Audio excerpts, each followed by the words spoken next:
নিয়ে কোনো সমস্যা না। 1 থেকে 50 এর মধ্যে মৌলিক সংখ্যাগুলো লিখতে বলা হয়েছে। আমি এইভাবে লিখেছি 1 থেকে 10, 11 থেকে 20, এভাবে বুঝতে সুবিধা হবে না? হ্যাঁ। সুবিধা হবে তো? হ্যাঁ। 1 থেকে 10 এর মধ্যে মৌলিক সংখ্যা। হ্যাঁ। দেখো মৌলিক সংখ্যা কোনটা? যেই সংখ্যাকে আমরা 1 এবং সেই সংখ্যা ছাড়া অন্য কোনো সংখ্যা দিয়ে আমরা ভাগ করতে পারি না, তাকে আমরা কি বলছি? মৌলিক সংখ্যা। এখন দেখো 1 থেকে 10 এর মধ্যে মৌলিক সংখ্যা কোনগুলো? 2, 3, 5, 5, 7। 7 কে ভাগ যাবে না। 1 এবং 7 ছাড়া অন্য কোনো সংখ্যা দিয়ে কিন্তু ভাগ যাবে না। 5 কেও যাবে না, 3 কেও যাবে না, 2 কে যাবে না। আবার দেখো 11 থেকে 20 এর মধ্যে মৌলিক সংখ্যাগুলো কোনগুলো? 11, 13, 17, 20। বাবা 20 হবে না? না। কেন হবে না বাবা?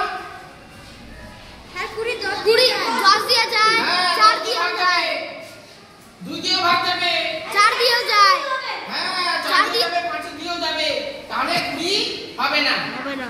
তারপরে হচ্ছে 21 থেকে 30 এর মধ্যে 23, 29, 21 ভাগ যায়, 22 ভাগ যায়, 23 কিন্তু একটা 23 ছাড়া অন্য কোনো সংখ্যা ছাড়া ওই দুটো সংখ্যা ছাড়া অন্য কোনো সংখ্যা দিয়ে ভাগ যায় না। ওই জন্য 23, 29 এটাও ভাগ যায় না। তারপরে 31 থেকে নিয়ে 40 এর মধ্যে মৌলিক সংখ্যা হচ্ছে 31, 37।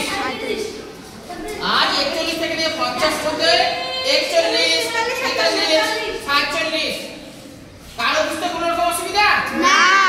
এটা মনে রাখবে, মৌলিক সংখ্যা হচ্ছে সেই সংখ্যাটাকে আমরা বলবো যেটা 1 এবং সেই সংখ্যা ছাড়া অন্য কোনো সংখ্যা দিয়ে ভাগ যায় না, সেটাকে আমরা বলছি মৌলিক সংখ্যা। দেখো 1 থেকে 10 এর মধ্যে মৌলিক সংখ্যা একেবারে তীর চিহ্ন দিয়ে দেখানো আছে, তোমাদের একেবারে বুঝতে কিন্তু সহজ হবে। অর্থাৎ 1 থেকে 10 এর মধ্যে কোনগুলো আছে? 11 থেকে নিয়ে 20 এর মধ্যে কোন মৌলিক সংখ্যাগুলো রয়েছে? একবার তীর চিহ্ন দিয়ে রাখা আছে। 21 থেকে নিয়ে 30 একবারে ওইভাবে দেওয়া আছে। 31 থেকে নিয়ে 40 দেওয়া আছে। 41 থেকে নিয়ে 50। কারো